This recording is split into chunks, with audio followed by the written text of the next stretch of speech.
দেখুন এই পাতাটা, তার শেষে যে অংশটা সেটাকে মুড়িয়ে এই উপরের দিকে কিভাবে মুড়িয়ে তো ভরা আছে এই লেয়ারটা, কি অসাধারণ আপনি দিয়ে দেবেন, ইজিলি পারবেন।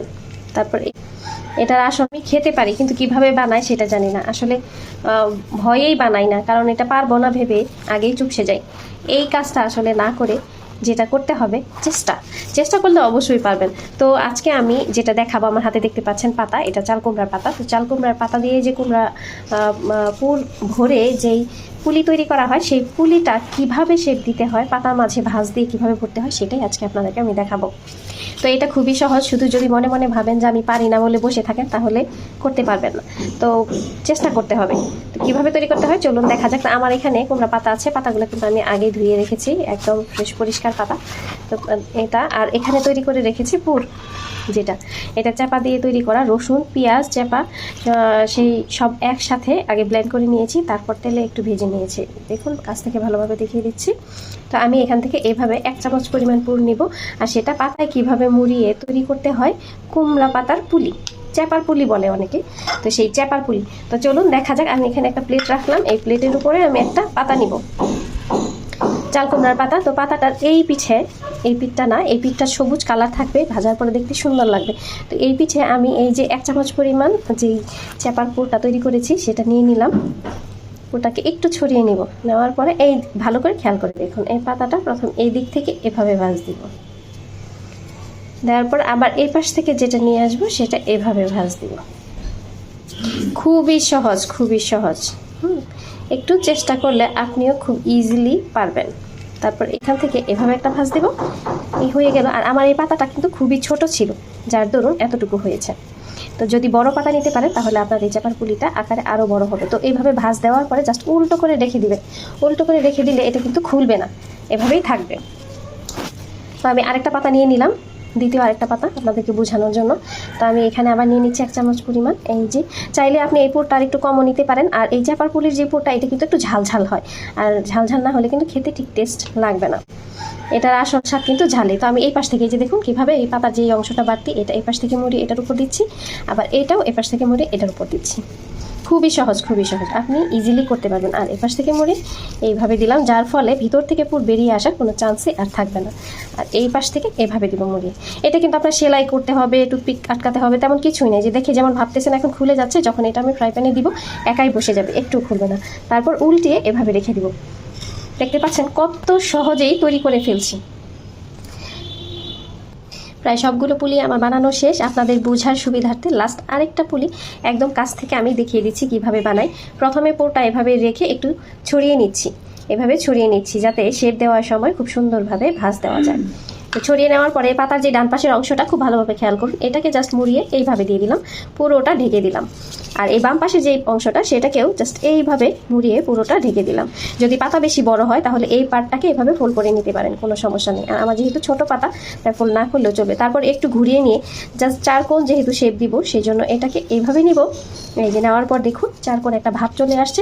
এখন পাতার শেষে যে অংশটা সেটাকে মুড়িয়ে এই উপরের দিকে উঠিয়ে এভাবে দিবেন। তো আপনার হয়তো মনে হতে পারে এটা খুলে যাবে, কিন্তু এটা যখন আমি ফ্রাই প্যানে দেবো ভাজার জন্য, তখন একদম বসে যাবে। বানানোর পর জাস্ট এইভাবে রেখে দিন, কিছুক্ষণে দেখবেন একদম বসে গেছে। তো আমার অলরেডি চেপার পুর ভরা শেষ। এখন এটা অল্প তেলে ভেজে নিব, ফ্রাই প্যানে দিয়ে অল্প তেলে উল্টে ভেজে নিব। তবে সেটাও মিডিয়াম আছে, যাতে পাতাগুলো একদম পুড়ে না যায়, একটা সবুজ ভাব থাকবে। বাস আমি একটু ভেজে আপনাদেরকে দেখিয়ে দিচ্ছি। যেহেতু এটা আমি ফ্রাই প্যানে ভাজবো, ননস্টিক প্যানে নিলে অল্প তেলে আপনার এই পুলিগুলো ভাজা হয়ে যাবে। তো তেলটা এভাবে ছড়িয়ে দিয়ে তারপর একটু জাস্ট পুরোটা যেন তেলে ভিজে যায়, পুরো প্যানটাতে তেল ছড়িয়ে নিলাম। তো এরপর আমি আমার বানিয়ে রাখা পুরো সেই পাতাগুলো, পুলি যেগুলো তৈরি করেছি সেগুলো এক এক করে দিয়ে দেবো। তো আরেকটা কথা বলে রাখা হলো, আমি কিন্তু এখানে মিডিয়াম থেকে অল্প আঁচ দিয়েছি, বেশি আঁচে দিলে আপনার পুড়ে যাওয়ার সম্ভাবনা থাকবে। আর এভাবে এক একটা করে সবগুলো পাতা আপনি দিয়ে দেবেন। তো সবগুলো পুলি আমার দিয়ে দেওয়া হয়ে গেছে। এখন এক পিস একটু ভাজা হয়ে গেলে আমি উল্টে নেবো। সে পর্যন্ত অপেক্ষা করতে থাকুন। এক পিঠ হয়ে গেলে খুবই সাবধানে অপর পিঠ উল্টে দিব। আমার এক পিঠ কিন্তু অলরেডি হয়ে গেছে। তো আগে বলেছিলাম মিডিয়াম থেকে লো হিটে এটা ভাজতে হবে, আর অল্প তেলে। এই পাতাটা যদি আমি ডাবল লেয়ার করে দিতাম তাহলে প্রতিটা ফুলই ফুলে একদম ডাবল হয়ে যেত। আমি যেহেতু সিঙ্গেল পাতা দিয়ে করেছি সেই জন্য এটা কিন্তু খুব একটা ফুলবে না, তবে খাবারের স্বাদ কোনো পরিবর্তন হবে না। 2 পার্ট দিলেও খেতে যেমন লাগবে, সিঙ্গেল পার্ট দিলেও কিন্তু খেতে একই স্বাদ লাগবে।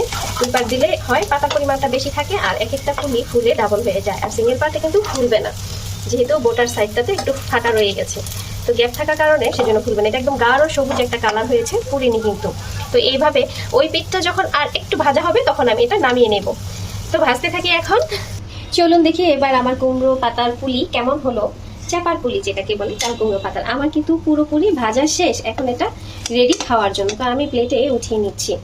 তো দেখুন কি সুন্দর একটা কালার এসেছে, এটা কিন্তু পুড়ে যায়নি, গাঢ় সবুজ একটা কালার। তো সবগুলো পুলি আমি এখন উঠিয়ে নিই, প্রায় সবগুলো পুলি উঠিয়ে নিচ্ছি। লাস্ট এই একটা দেখুন কত সুন্দর করে খুব সহজেই আমি উঠিয়ে নিলাম আমার এই চাপার পুলি। তো ভিউয়ার্স, আমার সবগুলো চাপার পুলি এবার রেডি, উঠিয়ে নিয়ে এসেছি। এবার আপনাদের মন্তব্যের পালা, কেমন হয়েছে দেখেই বলুন। পাতাগুলো একটু গাঢ় সবুজ সবুজ রয়ে গেছে, দেখতে যেমন সুন্দর, এই একটা পুলি দিয়ে কিন্তু 1 প্লেট ভাত আপনি অনায়াসে খেয়ে নিতে পারবেন। তো আরও একটা জিনিস দেখিয়ে দিচ্ছি, এই যে পুলিটা, এটা দেখতে মনে হচ্ছে এখনও গাঢ় সবুজ ভাব আছে, তারপর দেখুন মুচমুচে, এটা কিন্তু মুচমুচে পাতাগুলো, আর ভিতরে এই একদম সফট নরম যে পুর ভরা আছে এই লেয়ারটা কি অসাধারণ। তো অবশ্যই এভাবে তৈরি করে খাবেন। আমার হাতে একদম খুবই গরম লেগে গেছে।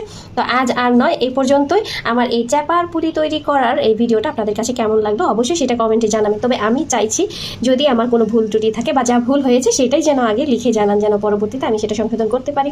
তো এতক্ষণ ধৈর্য ধরে আমার সাথে থাকার জন্য সবাইকে অসংখ্য অসংখ্য ধন্যবাদ। আর এই চাপার পুলি দেখে কিন্তু আমার একদম জিভে জল চলে আসছে, দেখতে এতই সুন্দর হয়েছে, এতটাই সুন্দর। আর এটা যে খেতে কি অসাধারণ মজা, না খেলে বুঝতেই পারবেন না। তো আজ এই পর্যন্তই, ভালো থাকবেন সবাই, খুদা হাফেজ, আসসালামু আলাইকুম। আর আমার এই ভিডিও যদি আপনাদের কাছে ভালো লাগে অবশ্যই লাইক কমেন্ট শেয়ার করবেন এবং পরবর্তী ভিডিও পাওয়ার জন্য সাথেই থাকবেন। ধন্যবাদ সবাইকে।